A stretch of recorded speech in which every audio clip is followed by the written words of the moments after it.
Assalamualaikum. Our today's topic is about the pelvis nerve supply and pelvic organ nerve supply. अभी तक हमने nerves of the body series में head and neck की nerves देखी हैं, फिर हमने थोरैक्स एब्डोमेन की नर्व्स, अपर लिम्ब की नर्व्स डिस्कस कर दी हैं. Now moving on to pelvis. Pelvis की नर्व सप्लाई बहुत इंपॉर्टेंट है, इसके एमसीक्यूज भी हम डिस्कस करेंगे ग्रुप के अंदर. तो पेल्विस जो है ना, इसमें बहुत सी नर्व्स जो हैं इंपॉर्टेंट हैं. इसमें हम देखेंगे कि बहुत सी चीज़ें जो है ना, बहुत सी नर्व्स, ब्लैडर की नर्व्स इसके अंदर आती हैं, और रेक्टम जो होता है हमारा, उसकी नर्व्स हैं, यूट्रस की नर्व्स हैं यहाँ पर, पेनिस की, क्लाइटोरिस की, और पेरिनियम की जितनी भी नर्व्स हैं वो यहाँ पर आ रही होती हैं. लोअर लिम्ब की जितनी भी नर्व्स हैं वो यहाँ से गुजर के जा रही होती हैं. तो पेल्विस डिसाइड करता है कि ये सारी नर्व्स जो हैं कहाँ जाएंगी. तो there are 4 nerve systems inside the pelvis. First is the lumbar plexus, जो हमने एब्डोमेन के अंदर डिस्कस किया था. सैक्रल प्लेक्सिस है यहाँ पर, सिंपैथेटिक सिस्टम है यहाँ पर, और पैरासिम्पैथेटिक सिस्टम है. अब इनका अलग अलग काम क्या है. यहाँ पर जो लंबर सिस्टम है उसने थाई के अंदर जो है ना नर्व्स भेजनी है, और जो सैक्रल प्लेक्सिस है उसने लोअर लिम्ब के अंदर और पेरिनियम में नर्व्स भेजनी है. ओके. और जो सिंपैथेटिक नर्वस सिस्टम है उसने fight and flight response, emergency control करना है. स्टोरेज मोड है, मतलब यूरिन को स्टोर करना इसका काम है सिंपैथेटिक नर्वस सिस्टम का, ब्लैडर के अंदर, फिर रेक्टम के अंदर स्टोर रखना फीसिस को, यहाँ तक कि पेशेंट डेफिकेट ना करे तब तक. तो स्टोरेज मोड है. इमरजेंसी कंट्रोल है कि फॉर एग्जांपल आप एग्ज़ाम दे रहे हो बैठ के, वाइवा दे रहे हो, और आपको यूरिन आ गया है, तो आपने कंट्रोल करके रखना है ना. तो सिंपैथेटिक सिस्टम है, इमरजेंसी कंट्रोल कर रहा है. रेक्टम डेफिकेशन को आप जो है ना कंट्रोल करके रख रहे हो कि जब मेरा एग्जाम खत्म होगा फिर मैं डेफिकेट कर लूँगा. This is sympathetic nervous system. और पैरासिम्पैथेटिक नर्वस सिस्टम क्या है, इसने रिस्टोर करना है, पेशेंट को रेस्ट करवानी है, ब्लैडर को एम्प्टी कराना है, रेक्टम को एम्प्टी कराना है, इरेक्शन इसका काम है. ये हम ऑलरेडी डिस्कस कर चुके हैं कि मेल के अंदर जो इरेक्शन होती है ना वो पैरासिम्पैथेटिक की वजह से होती है, और जो इजैकुलेशन होती है ना वो सिंपैथेटिक नर्वस सिस्टम कंट्रोल कर रहा होता है. तो ये सारा हमारा हो गया. अब हम देखते हैं बारी बारी इन सबको डिटेल से. सबसे पहले हमारा आ जाता है लंबर प्लेक्सिस. लंबर प्लेक्सिस जो है हमने डिस्कस किया था एब्डोमेन के अंदर कि L1 से लेके L4 जो नर्व्स होती हैं वो लंबर प्लेक्सिस बना रही होती हैं. क्या लंबर प्लेक्सिस एब्डोमेन में रुक जाता है? नहीं. कुछ ब्रांचेस जो हैं लंबर प्लेक्सिस की वो पेल्विस में जा रही होती हैं, जिसमें 2 इंपॉर्टेंट हैं. अगर आपको याद हो, लंबोसेक्रल ट्रंक और ऑब्चुलेटर नर्व हमने डिस्कस की थी लंबर प्लेक्सिस में, वो यहाँ पर नीचे जा रही होती हैं पेल्विस के अंदर. लंबोसेक्रल ट्रंक जो है ना ये बहुत इंपॉर्टेंट है, इसने हमारे लंबर और सेक्रल प्लेक्सिस जो है ना उनको एक दूसरे के साथ कनेक्ट करना होता है. L4 जो है वो डिवाइडेड है, वो लंबर प्लेक्सिस में ऊपर भी हिस्सा दे रही होती है और नीचे सेक्रल प्लेक्सिस में भी हिस्सा दे रही होती है. कुछ जो उसका पार्ट होता है वो लंबर प्लेक्सिस का होता है, कुछ जो पार्ट है उसका L5 के साथ मिलके लंबोसेक्रल ट्रंक बनाता है. तो L4 और L5 ने लंबोसेक्रल ट्रंक बनानी है, मतलब सेक्रम की जो नर्व्स हैं S1 S2 S3 S4 उनके साथ कनेक्ट करना है टू मेक सेक्रल प्लेक्सिस. तो लंबोसेक्रल ट्रंक क्यों कह रहे हैं, क्योंकि इसमें L4 L5 भी है और सेक्रल भी नर्व्स हैं S1 टू S4, उनके दरमियान में ये ट्रंक कनेक्ट कर रही है. लंबोसेक्रल ट्रंक कनेक्शन कर रही है between lumbar plexus and sacral plexus. उसके बाद सेक्रल प्लेक्सिस की अगर हम बात करें सेक्रल प्लेक्सिस की, तो वो हमारा पेरिफॉर्मिस के फ्रंट पे पड़ा होता है. हमने देखा था ना लंबोर प्लेक्सिस वो किसके सामने था, सोस मेजर के जो है ना अंदर झगड़ा हुआ था. हमने डिस्कस किया था कि जो है ना सोस मेजर के अंदर पड़ा होता है लंबर प्लेक्सिस. इसी तरह यहाँ पर सेक्रल प्लेक्सिस जो है वो पेरिफॉर्मिस मसल के फ्रंट पे होता है. और लंबो सेक्रल ट्रंक जो है S1 वो, और S1 S2 S3 S4 इससे मिलके सेक्रल प्लेक्सिस हमारा बन रहा होता है. इसकी बहुत सी ब्रांचेस हैं जिसमें हम डिस्कस करेंगे कि superior gluteal nerve, inferior gluteal nerve, sciatic nerve और प्यूडेंडल नर्व. ये सारी सेक्रल प्लेक्सिस की ब्रांचेस हैं. सुपीरियर ग्लूटियल नर्व ने किनको सप्लाई करना है, इन 3 मसल्स को, gluteus medius, gluteus minimus and tensor fascia Lata. Inferior gluteal nerve ने हमारे ग्लूटियस मैक्सिमस को कंट्रोल करना है. शियाटिक नर्व जो है वो हमने डिस्कस की हुई है, मैं आगे भी आपको उसके लिंक्स भेजूंगी. शियाटिक नर्व जो है ना हमारी बॉडी की सबसे बड़ी नर्व है, सबसे बड़ी है, सबसे लंबी है, मोस्ट इंपॉर्टेंट नर्व है, क्योंकि इसने हमारे सारे के सारे लोअर लिम्ब को सप्लाई करना है. इसमें आती है, इसके आगे से इसके पार्ट्स होते हैं शियाटिक नर्व के, टीबियल नर्व और कॉमन फिब्युलर नर्व. इसका ये देखिए कितना बड़ा रूट है, L4 से लेके S3 तक इसकी जो है ना सारी सप्लाई है, मतलब ये सारे डर्माटॉन्स हैं इसके. टीबियल नर्व जो है हमारे जो लेग है उसके पोस्टीरियर कंपार्टमेंट को सप्लाई कर रही होती है.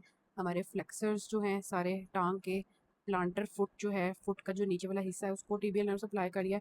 और कॉमन फिब्युलर नर्व हमारे एंटीरियर और लेटरल कंपार्टमेंट जो लेग के हैं उनको, डॉर्सम ऑफ फुट को और हमारे टो के एक्सटेंसर्स को सप्लाई कर रही है। तो देखिए कितना ज़्यादा रोल है शियाटिक नर्व का। फिर प्यूडेंटल नर्व आता है, it is guardian of perineum. मतलब ये कि ये तो मैं कहती हूँ हर सर्जन हर गायनेकोलॉजिस्ट को प्यूडेंटल नर्व का बहुत अच्छा आना चाहिए कोर्स। ठीक है, किसी ने आगे सर्जन बनना है या गायनी में जाना है तो उसको प्यूडेंटल नर्व बहुत अच्छी से आनी चाहिए, क्योंकि ये पेरिनियम की गार्डियन है। तो यहाँ पे जो है क्या होता है, ये प्यूडेंटल नर्व जो है यहाँ पे होती है, इसने क्या करना होता है, इसने हमारे पेल्विस को लीव करके ग्रेटर शियाटिक फोरामेन जो होता है ना, ग्रेटर शियाटिक फोरामेन से ये पेल्विस को लीव करती है। और सैक्रोस्पाइनस लिगामेंट होता है जो सैक्रम से स्केल स्पाइन तक होता है, उसको ये रैप करके लेसर शियाटिक फोरामेन से दोबारा पेरिनियम में आ जाती है। ठीक है, तो पहले वो पेल्विस से निकल के ग्रेटर शियाटिक फोरामेन से सैक्रोस्पाइनस लिगामेंट को ड्रैप करेगी, फिर वापस लेसर शियाटिक फोरामेन से पेरिनियम में आ जाएगी। तो ये किस किस को सप्लाई कर रही होती है, प्यूडेंटल नर्व हमारे external genitalia, external anal sphincter को, हमारे पेरिनियम के जितने भी मसल्स हैं, पेरी एनल स्किन है, लोअर एनल कैनाल है, इन सब को हमारी प्यूडेंटल नर्व सप्लाई कर रही होती है। और इसके अलावा जो सैक्रल प्लेक्सिस की ब्रांच है वो है posterior cutaneous nerve. Posterior cutaneous nerve हमारी पेरिएनल स्किन को सप्लाई कर रही होती है, जैसे कि प्यूडेंटल नर्व है वैसे ही इसने भी हमारे पेरिएनल स्किन को सप्लाई करना है। ओके, तो ये प्यूडेंटल नर्व हो गई। तो हमारे सैक्रल प्लेक्सिस की कितनी इंपॉर्टेंट ब्रांचेस आपने देखी, superior gluteal, inferior gluteal, sciatic nerve, pudendal nerve and posterior cutaneous nerve. ठीक है, तो क्या क्या है, ब्रेन के साथ स्पाइनल कॉर्ड कनेक्टेड है, स्पाइनल कॉर्ड ने आगे से लंबर प्लेक्सिस दिया है, लंबर प्लेक्सिस ने लंबोसेक्रल ट्रंक दी है, और लंबोसेक्रल ट्रंक ने आगे से सेक्रल प्लेक्सिस जो है उसकी हेल्प किया बनने में, L4 L5 S1 S2 S3 S4। कौन कौन सी सेक्रल प्लेक्सिस में ब्रांचेस हैं, हमारी sciatic nerve, pudendal nerve, superior gluteal nerve, inferior gluteal nerve, posterior cutaneous and muscular branches. Now is the autonomic nerves in the pelvis. अब इनके बारे में हम डिस्कस करते हैं। सिंपैथेटिक ट्रंक होती है और पैरासिम्पैथेटिक होती है। सिंपैथेटिक जो ट्रंक होती है ना, और जो पेल्विस की, अब इन्होंने ये इसके रूट्स क्या है, T1 टू L2, और जो पैरासिम्पैथेटिक है उसकी S2 टू S4। अब जैसे कि हमने पहले बात की कि सिंपैथेटिक ट्रंक का काम क्या है, इसने हमारी यूरिन को स्टोर रखना है, इमरजेंसी कंडीशन है, यूरिन को स्टोर करना है, बाउल की एम्प्टिंग नहीं होने देनी, इजैकुलेशन इसने करनी है, और वेजो कंस्ट्रक्शन मतलब इसने स्टोर, क्लोज, टाइटन और इजैकुलेट करना है। जबकि पैरासिम्पैथेटिक रिलैक्सेशन मोड है, इसमें इसने क्या करना है, इसने एम्प्टी करना है ब्लैडर को, इसने हमारी डेफिकेशन करानी है, बाउल मूवमेंट्स करवानी है, इरेक्शन करानी है पेनिस की, वेजोडाइलेशन करानी है और इरेक्टाइल टिश्यू। तो वेजोडाइलेशन होगी तो इरेक्शन होगी ना, तो ये पैरासिम्पैथेटिक का काम है। तो जब भी पैरासिम्पैथेटिक का नाम आए ना, think of emptying, relax, open, erection. Next is pelvic splanchnic nerves. Pelvic splanchnic nerves में आती हैं हमारी S2 टू S4। ये क्या करती हैं, S2 S3 S4 keep the pelvis of the floor. ये आपने ना एक रिदम की तरह याद रखना है, S2 S3 S4 keep the pelvis of the floor. मतलब इन्होंने क्या करना है, इन्होंने हमारी जितनी भी पैरासिम्पैथेटिक है ना सप्लैंक्टिक नर्व्स हैं, हमने पहले डिस्कस की थी ना, याद है, greater splanchnic nerves, lesser splanchnic nerves, least splanchnic nerves, वो सारी सिंपैथेटिक थी। ये ओनली पैरासिम्पैथेटिक सप्लैंक्टिक नर्व्स हैं। इनका काम क्या है, पेल्विक सप्लैंक्टिक नर्व्स का, इनके इतने MCQs आते हैं ना कि आपकी सोच है कि यूरिनेशन, डेफिकेशन, इरेक्शन, इंक्रीज गट एक्टिविटी, मतलब जितने भी पैरासिम्पैथेटिक कंट्रोल है ना, सारा पेल्विक सप्लैंक्टिक नर्व जो S2 टू S4 का काम है। इसके MCQs तो आपके कभी भी मिस नहीं होने चाहिए आप इसके ये सुनने के बाद। फिर ना हमारे कुछ हाइपोगैस्ट्रिक प्लेक्सिस बनते हैं। सुपीरियर हाइपोगैस्ट्रिक प्लेक्सिस होता है और इन्फीरियर हाइपोगैस्ट्रिक प्लेक्सिस होता है हमारा पेल्विस में। ठीक है, तो जो हमारा सुपीरियर हाइपोगैस्ट्रिक प्लेक्सिस होता है वो सैक्रल प्रोमोन्ट्री के सामने होता है। सैक्रल प्रोमोन्ट्री ना ये वाली होती है, हमारी पीछे सैक्रम आपको नजर आ रही है, मैं थोड़ा सा इसको दिखाऊँ अगर, तो ये हमारी सैक्रम है। सैक्रम की ना प्रोमोन्ट्री के सामने हमारा ये सुपीरियर हाइपोगैस्ट्रिक प्लेक्सिस पड़ा होता है, फ्रंट ऑफ सैक्रल प्रोमोन्ट्री है। और इसके पास क्या आ रहे होते हैं, सारे के सारे सिंपैथेटिक फाइबर्स, पैरासिम्पैथेटिक फाइबर्स और विज़रल सेंसरी फाइबर्स। और फिर वो आगे से डिवाइड होते हैं into right hypogastric and left hypogastric nerves. मतलब ये कि इसने आगे से ना जैसे समझ लें कि इसका एग्जांपल ले लेते हैं, जैसे एक दराज हमारी जो ऐप है पाकिस्तान में, या ओवरऑल अगर हम इंटरनेशनल बात करें तो अमेज़ोन है। अमेज़ोन में क्या होता है, उसका एक वेयर हाउस होता है जिसमें सारे अपने जो सेलर्स होते हैं अपनी प्रोडक्ट्स बेचते हैं। ठीक है, और फिर वहाँ से वो सारी प्रोडक्ट्स जो कस्टमर्स होती हैं वहाँ तक डिलीवर होती हैं। इसी तरह हमारा ये सुपीरियर हाइपोगैस्ट्रिक प्लेक्सस है कि इसके अंदर sympathetic fibres, parasympathetic fibres, visual sensory fibres आते हैं। वो आगे से डिवाइड होते हैं right hypogastric, left hypogastric nerves में, और वो आगे से ना वो सारी जो है ना, ये सारी जो नर्व्स हैं ये आगे से हमारे पेल्विक ऑर्गन्स को सप्लाई कर रही होती हैं, सिंपैथेटिक, पैरासिम्पैथेटिक और visual sensory fibres. Inferior hypogastric fibres की बात करें तो दिस इज़ लोकल वाईफाई, ठीक है, कि ये रेक्टम और ब्लैडर और विजाइना के ना दोनों साइड्स पे पड़ा होता है। फॉर एग्जांपल ये रेक्टम है ना, तो ये इंफीरियर हाइपोगैस्ट्रिक प्लेक्सस जो है ना उसके साइड पे पड़ा हुआ है। इसी तरह ब्लैडर है तो उसकी साइड्स पे पड़ा हुआ है, ठीक है। विजाइना है तो उसकी साइड्स पे इंफीरियर हाइपोगैस्ट्रिक प्लेक्सस पड़ा हुआ है। तो इसने सबको bladder, rectum, prostate, seminal vesicle, uterus और विजाइना को सप्लाई करना है। तो अगर आपसे कोई पूछे कि नर्व सप्लाई ऑफ रेक्टम क्या है, inferior hypogastric plexus. Nerve supply prostate की क्या है, inferior hypogastric plexus. Nerve supply vagina की क्या है, इंफीरियर हाइपोगैस्ट्रिक प्लेक्सस। यूट्रस की inferior hypogastric plexus, seminal vesicle, bladder की क्या इंफीरियर। तो इन सब की जो है ना इंफीरियर हाइपोगैस्ट्रिक प्लेक्सस जो है ना नर्व सप्लाई हो गई। फिर उसके बाद ना ऑब्चुरेटर नर्व जो है उसके बारे में हम डिस्कस करते हैं। ये हमने पहले भी लंबोसेक्रल प्लेक्सस में डिस्कस किया था कि जो फेमोरल नर्व होती है वो हमारी इंटीरियर थाई की नर्व है। और ऑब्चुरेटर नर्व जो है ये क्या है, हमारे लेटरल जो थाई है ना वहाँ के जो मसल्स हैं, एडक्टर्स, उनको ऑब्चुरेटर नर्व ने सप्लाई करना है। तो ये क्या करता है, ये लेटरल पेल्विक वॉल से निकलता है जैसे कि आपको नजर आ रहा है, फिर ये ऑब्चुरेटर केनाल में से गुजरता है, और ऑब्चुरेटर केनाल में से ये नर्व गुजर के मीडियल थाई में आती है और वहाँ पे एडक्टर्स को नर्व सप्लाई देती है। तो इट इज़ अडक्टर नर्व। तो अगर फॉर एग्जांपल आपको क्लिनिकल पर्ल यहाँ पे हम डिस्कस कर लेते हैं कि अगर किसी की इन्फ्लेम्ड अपेंडिक्स जो है वो नीचे पेल्विस में आती है तो ऑब्चुरेटर नर्व इरिटेट होती है, जिसकी वजह से पेशेंट को इनर साइड ऑफ थाई पे पेन होती है, और ये रेफर्ड पेन है ऑब्चुरेटर नर्व की अपेंडिसाइटिस की। ओके, सो नाउ कुछ हमारी क्लिनिकल स्टोरीज हैं वो हम डिस्कस करते हैं। ठीक है, first is the pregnancy. Pregnancy में क्या होता है, जो भी हमने अभी बातें की है ना उसका क्लिनिकल एस्पेक्ट देखने वाले हैं अब हम। हमें हमें पता चल गया कि नर्व सप्लाई क्या है। होता क्या है, जब बच्चा नीचे आता है प्रेगनेंसी में, बच्चा जब नीचे आ रहा होता है उसका जब हेड डिसेंड करता है तो वो हमारे सैक्रल प्लेक्सिस को कंप्रेस करता है। सैक्रल प्लेक्सिस जब कंप्रेस होता है तो आपको पता होगा कि जो प्रेगनेंसी में फीमेल्स को ना टांगों में दर्द होती है, तो शियाटिका की पेन जो है ना वो होना शुरू हो जाती है क्योंकि सैक्रल प्लेक्सिस कंप्रेस होता है। तो इसलिए कहते हैं कि अगर आपको पेन हो रही है तो अपनी ना पोजीशन चेंज करें, जैसे प्रेशर रिलीव होगा सैक्रल प्लेक्सिस पे और थोड़ा बहुत आराम आ जाएगा। फिर रेक्टल कार्सिनोमा, अगर किसी को रेक्टम का कैंसर है तो वो अगर स्प्रेड करके सैक्रल प्लेक्सिस को इन्वेड कर ले तो फिर भी पेशेंट को बहुत ज़्यादा लोअर लिम्ब की सीवियर पेन होती है। फिर कॉर्डल एनेस्थीसिया, कि अगर नीडल जो है वो सैक्रल हियाटस से पास करती है, ठीक है, इसमें हम क्या करते हैं कि S2 टू S4 जो रूट्स हैं ना उनको ब्लॉक कर देते हैं। कि कोई पेशेंट होती है ना आजकल, बड़ी आपने गायनोकोलॉजिस्ट की सुनी हुई है कि जी pain free delivery, pain free delivery करवा लें नॉर्मल मुझसे, तो वो यही करती हैं। वो क्या करती हैं, S2 टू S4 जो रूट्स होती हैं ना उनको ब्लॉक करती हैं एनेस्थीसिया दे के, ताकि लेबर पेन कम हो और पेरिनियम एनेस्थीसाइज्ड हो और पेशेंट जो है वो पेन फ्री डिलीवरी जो है वो हमसे करा ले और फिर हमारे पास पैसा आ जाए। ठीक है, तो ये होता है।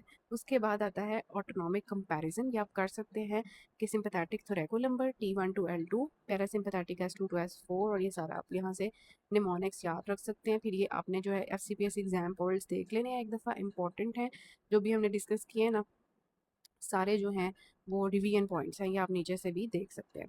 ठीक है, तो अगर आपने मेरे साथ व्हाट्सएप पे कांटेक्ट करना है, ये मेरा नंबर है।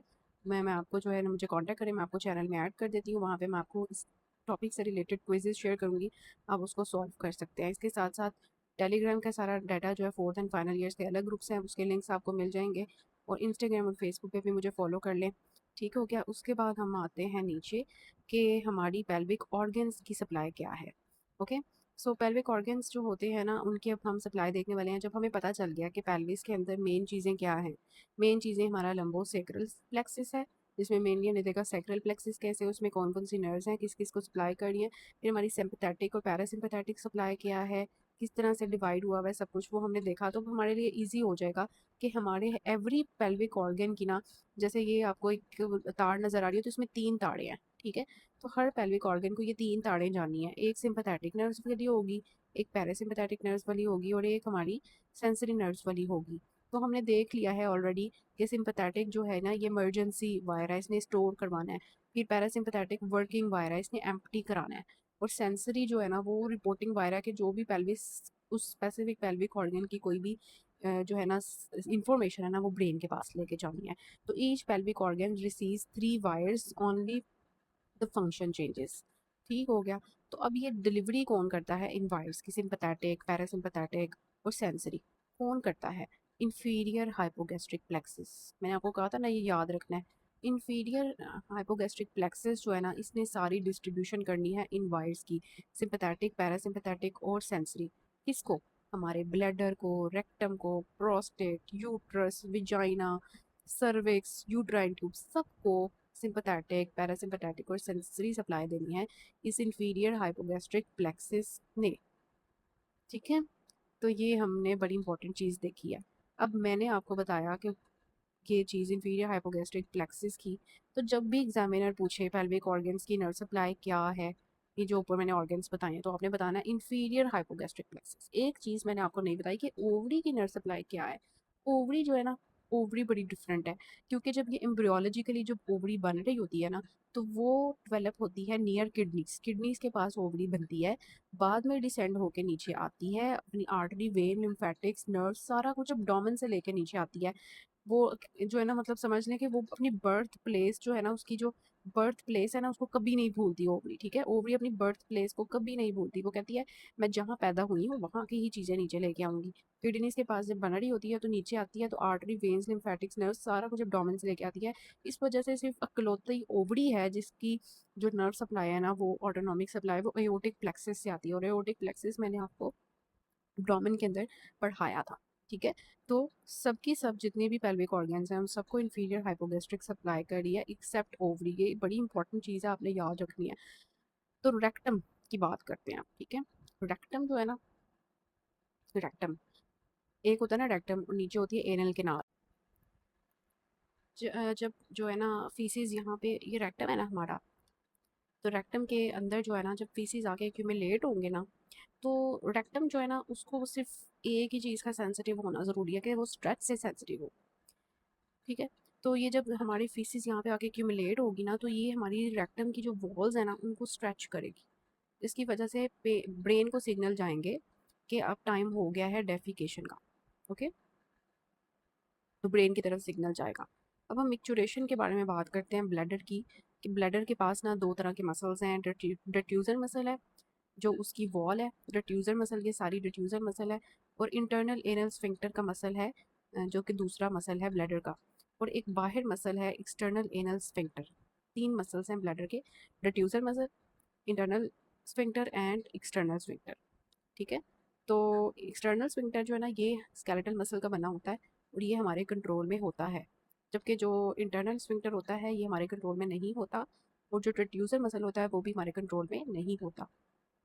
पैरासिम्पैथेटिक जो होती है ये भी जो है ये कंट्रैक्ट करती है रिड्यूसर को। पैरासिम्पैथेटिक ने क्या करना है, रिड्यूसर मसल को कंट्रैक्ट करना है। यूरिन यहाँ पड़ा हुआ है। ठीक है, यूरिन जो है वो यहाँ पर पड़ा हुआ है। फॉर एग्जांपल ये यूरिन पड़ा हुआ है येलो कलर का। ठीक है। तो अब जो है पैरासिम्पैथेटिक ने सिग्नल भेजना है रिड्यूसर मसल को कंट्रैक्ट करवाना है, और इस स्फिंक्टर जो है इंटरनल एनल स्फिंक्टर इसको रिलैक्स करवाना है ताकि यूरिन जो है वो नीचे आ जाए।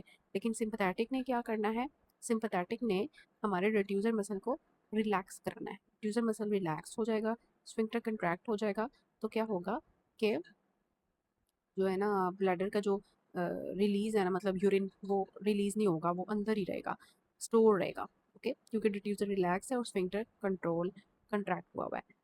इसका जो डिफ्यूजर पे इफेक्ट होता है ना वो मिनिमल होता है। इसका मेन काम होता है कि इसने हमारी ब्लैडर की जो नेक है उसकी टोन को मेंटेन रखना है, वो कंट्रैक्ट रहे, तो जो है वो ना हो, रिलीज ना हो यूरिन। ठीक है। तो 3 मसल्स हैं यूरिनेशन के, डिफ्यूजर मसल स्मूथ मसल का बना हुआ है, इंटरनल यूरिथ्रल स्फिंक्टर जो स्मूथ मसल का बना हुआ है, एक्सटर्नल यूरिथ्रल स्फिंक्टर जो कि स्केलेटल मसल का बना हुआ है, और सिर्फ एक्सटर्नल स्फिंक्टर है जो कि वॉलंटरी है। तो अब मिक्चुरेशन रिफ्लेक्स क्या होती है कि किस तरह से यूरिन हमारा बाहर आता है, कि सबसे पहले क्या होता है स्टेप 1 कि ब्लैडर आहिस्ता आहिस्ता फील होना शुरू होता है, कुछ भी नहीं होता। फिर जैसे ही ब्लैडर में 300 ml यूरिन आ जाता है तो स्ट्रेच रिसेप्टर्स एक्टिवेट हो जाते हैं ब्लैडर के, जो कि मैसेज कर देते हैं pelvic splanchnic nerves, pelvic splanchnic nerves S2 S3 S4 मैंने आपको बताई थी। सिर्फ यही वाहिद हमारी पैरासिम्पैथेटिक स्प्लैंकिक नर्व्स है, बाकी जितनी भी हैं वो सिंपैथेटिक थी। Greater, lesser, least, splanchnics. ये सिर्फ pelvic सिम्प्लैंक्टिक nerve S2 S3 S4 है जो कि सिर्फ पैरासिम्पैथेटिक है। इसने हमारी ब्रेन को सिग्नल देना है वाया स्पाइनल कॉर्ड। इसने स्पाइनल कॉर्ड को सिग्नल देना है, तो ब्रेन को पता चलेगा कि अब इसका जो है यूरिन निकलना चाहिए क्योंकि 300 ml तक क्रॉस कर गया। तो जो है ना फिर क्या होता है कि फिर जो हमारे, लेकिन अगर हमने उसको यूरिन करना है ना फिर कुछ और होगा। लेकिन अगर यूरिन नहीं करना, मतलब हम चाहते हैं कि यूरिन ना करें, फॉर एग्जांपल हम एग्जाम हॉल में बैठे हुए हैं और हमें यूरिन आ गया, ठीक है, तो हम क्या कहते हैं कि पेल्विक कनेक्टिंग नर्व्स बार बार सिग्नल दी जाएंगी कि 300 ml यूरिन हो गया, तो ज़रा चलो वॉशरूम, ठीक है। लेकिन ब्रेन का अगर नहीं, अभी नहीं करना, वेट करो, तो डिसेंडिंग फाइबर्स आएंगे और वो इस रिफ्लेक्स को इनहिबिट कर देंगे, जिसकी वजह से एक्सटर्नल स्फिंक्टर जो है हमारा कंट्रैक्टेड होगा और यूरिनेशन नहीं होगी। लेकिन जैसे ही आपका एग्जाम खत्म हो गया और आप वॉशरूम चले गए हैं, तो फिर ब्रेन जो है वो जो इनहिबिशन कर रहा था डिसेंडिंग फाइबर से, वो इनहिबिट हो जाएगा। पैरासिम्पैथेटिक नर्व्स एक्टिव होंगी, रेट्यूजर मसल को कंट्रैक्ट करवाएंगी, इंटरनल स्फिंक्टर हमारा रिलैक्स होगा, एक्सटर्नल स्फिंक्टर हमारा हम खुद अपनी मर्जी से रिलैक्स कराएंगे और यूरिन फ्लो हो जाएगा। तो remember the sentence, sympathetic storage, parasympathetic voiding. Okay. अब जो बच्चे होते हैं वो क्यों यूरिनेट कर देते हैं ऑटोमेटिकली, क्योंकि उनका सेरिब्रल कॉर्टेक्स इमेच्योर होता है। उनको नहीं पता होता कि हमने वॉलंटरली क्यों इनहिबिशन कैसे करनी है। स्ट्रेच रिफ्लेक्स उसी वक्त एक्टिवेट हो जाता है और यूरिन बाहर आ जाता है। तो एडल्ट्स के पास ये कॉर्टेक्स का जो कंट्रोल होता है, सेरिब्रल कॉर्टेक्स, वो होता है, जिसकी वजह से वो कंट्रोल कर लेते हैं अपना यूरिन। ओके। अब हमारी आती है कुछ ऐसी प्रॉब्लम्स जिसकी वजह से यूरिन जो है ना वो इमेचुरेशन रिफ्लेक्स प्रॉपर काम नहीं करती, ठीक है। First is spinal shock. Okay. Spinal shock में क्या होता है कि हर चीज़ साइलेंट हो जाती है, ब्लैडर फ्लैसिड हो जाता है, ह्यूज हो जाता है, वो कंट्रैक्ट नहीं कर सकता। तो मतलब वो डिफ्यूजर मसल जो है ना वो उस तरह से कंट्रैक्ट जो है वो नहीं कर सकता। तो जो है ना इसका कोई पंप नहीं है। मतलब ऊपर हमने देखा ना कि उसका पंप था उसको करवाने के लिए, ठीक है, लेकिन इसका कोई पंप नहीं होता, वो ऑटोमेटिकली जो है ना बाहर आ जाता है। इधर पंप था हमारा रिड्यूसर मसल, ठीक है। यहाँ पे वन पंप है और दो डोर्स हैं। डोर्स जो है ना internal anal sphincter, external anal sphincter है। तो यहाँ पे जो है ना इसका क्या है कि इसका ना पंप नहीं है, टैंक है लेकिन उसका कोई पंप नहीं है। तो जैसे ही ब्लैडर जो है उसके अंदर यूरिन आता है तो वो उस तरह से कंट्रोल करके उसको कंट्रैक्ट करवा के बाहर नहीं ला सकता, तो ये स्पाइनल शॉक में होता है। और उसके बाद आता है ऑटोमेटिक ब्लैडर। इसमें क्या होता है, इसमें S2 से S4 से अबव कॉर्ड की इंजरी होती है। तो ब्रेन जो है ना वो कंट्रोल नहीं कर सकता, लेकिन स्पाइनल रिफ्लेक्स जो है ना वो वहाँ पे रहती है। ब्रेन जो है, ब्लैडर जो है वो खुद ब खुद जो है ना ऑटोमेटिकली एम्प्टी हो जाता है हर थोड़ी देर बाद, ठीक है। तो ब्रेन जो है ना डिसकनेक्टेड हो गया है। लोकल रिफ्लेक्स यहाँ पे प्रेजेंट होती है कि बस ब्रेन के साथ कोई कनेक्शन नहीं होता, लेकिन लोकली क्या हो रहा होता है कि जो S2 S4 के साथ स्पाइनल कॉर्ड का कनेक्शन था कि ब्लैडर के अंदर यूरिन आया, ओके, सिग्नल गए स्पाइनल कॉर्ड तक, और क्या हुआ, वापस सिग्नल वापस आ गए क्योंकि ब्रेन के साथ कोई कनेक्शन ही नहीं है उसको रोकने के लिए। तो वो जो है लोकल रिफ्लेक्स की वजह से यूरिन ऑटोमेटिकली बाहर आ जाएगा, ठीक है। फिर ब्रेन उसको इनहिबिट ही नहीं करेगा। इसको कहते हैं ऑटोमेटिक ब्लैडर, कि अपनी मर्जी से ऑटोमेटिक काम कर रहा है। ऑटोनोमस ब्लैडर में क्या होता है कि ऑटोमेटिक में क्या था, क्योंकि इंजरी जो थी वो S2 S4 से ऊपर थी, जिसकी वजह से ब्रेन से कनेक्शन गया था, लेकिन S2 S4 जो थे वो नर्व्स जो थी वो डिस्ट्रॉय नहीं थी। यहाँ पे क्या है, यहाँ पे S2 S4 नर्व्स डिस्ट्रॉय हो गई हैं, कोई रिफ्लेक्स सेंटर ही नहीं है, ठीक है, ना कोई रिफ्लेक्स है ना कोई कंट्रैक्शन है, ठीक है। ब्लैडर में यूरिन जो है वो आएगा, ब्लैडर ह्यूज हो जाएगा, कॉन्स्टेंट जो है ना ड्रिबलिंग होती रहेगी यूरिन की। मतलब इन इन लोगों की तो ट्राउज़र ही यूरिन के साथ भरता रहेगा क्योंकि कोई रिफ्लेक्स है ही नहीं है। वो उसको सिग्नल लेके जाए वापस लेके आए, अपनी मर्जी से उसने निकली जाना है। तो ये होती है स्पाइनल शॉक, ऑटोमेटिक ब्लैडर और ऑटोनॉमस ब्लैडर। ओके। तो ये आप यहाँ से रिवाइज कर सकते हैं, इन्फेंट्स, एडल्ट्स, कॉर्डलियन अबव, कॉर्डलियन बिलो, ठीक है। कि इन्फेंट्स में जो है वो क्या होता है, कॉर्ड इन्फेंट्स में, एडल्ट्स में और लियन अबव S2 जो रिफ्लेक्स होगी ना वो प्रेजेंट होगी, ठीक है, जिसकी वजह से जो है ना ऑटोमेटिक यूरिनेशन होगी, voluntary control, automatic reflex bladder, ठीक है। लेकिन जब हमारी जो है ना एस्ट्रो रिफ्लेक्स एब्सेंट हो जाएगी ना, ठीक है, फिर वो ऑटोनॉमस फ्लैसिड ब्लैडर बन जाएगा। और जो इमेच्योर ब्रेन है इन्फेंट्स का, एडल्ट्स का एक्टिव है, कॉर्डलियन अबव डिसकनेक्शन है और इसमें लॉस्ट है ब्रेन के साथ, और रिफ्लेक्सेस भी नहीं है और ये भी नहीं है। ओके। उसके बाद हम ऑर्गन्स की नर्व सप्लाई जल्दी जल्दी देख लेते हैं, क्योंकि हमें पता है ऑलरेडी कि प्रोस्टेट जो है इसका मेन फंक्शन क्या है, इजैकुलेशन। ओके। और इसके जो सिंपैथेटिक फाइबर्स होते हैं वो प्रोस्टेट के स्मूथ मसल को कंट्रैक्ट करवाते हैं, जिसकी वजह से क्या होता है, जो प्रोस्टेट की सिक्रीशंस होती हैं वो यूरिथ्रा में चली जाती हैं और फिर इमिशन एंड जैकुलेशन जो है वो सिंपैथेटिक नर्व्स की वजह से होती है। तो जितनी भी ये prostate, uterus, uterine tube, vagina और विजाइना है, इन सबको जो है ना इंफीरियर हाइपोगैस्ट्रिक प्लेक्सिस जो है वो सप्लाई करता है। यूट्रस की बात करें तो इसको भी इंफीरियर हाइपोगैस्ट्रिक प्लेक्सिस सप्लाई करता है। सिंपैथेटिक फाइबर्स हमारे यूट्राइन स्मूथ मसल्स की टोन को मेंटेन रखते हैं, वाइल पैरासिम्पैथेटिक फाइबर्स जो हैं वो भी ऑटोनॉमिक कंट्रोल रखते हैं यूट्रस का। यूट्राइन ट्यूब्स या जो फेलोपियन ट्यूब्स होती हैं उनको भी इंफीरियर हाइपोगैस्ट्रिक प्लेक्सिस से सप्लाई आती है। विजाइना को भी इंफीरियर हाइपोगैस्ट्रिक सप्लाई आती है, लेकिन वाहिद हमारी ओवरीज है जिनका हमने बात की थी कि इनको एओटिक प्लेक्सिस से जो है ना सप्लाई आती है। तो ये जो है ना आपको समझ आ गई सारी। रेक्टम स्ट्रेच को है सेंसिटिव, ब्रेन जो है वो स्पाइनल कॉर्ड के साथ कनेक्टेड है। स्पाइनल कॉर्ड जो है L1 L2 sympathetic, S2 S4 parasympathetic, और ये सारे मिलके इंफीरियर हाइपोगैस्ट्रिक प्लेक्सिस बना रहे हैं। और हमारे सारे ऑर्गन्स जो हैं जो हमने डिस्कस किए कि ब्लैडर, रेक्टम, ठीक है, यूट्राइन ट्यूब्स, यूट्रस और हमारी विजाइना, और जो इन सबको सप्लाई की जा रही है, ठीक है, प्रोस्टेट। तो ये हो गया। उसके बाद आप ये सारे वर्ड्स जो हैं रिवाइज कर लें, ठीक है, और कॉन्टेक्ट्स ये हमारे सारे सेव कर लें।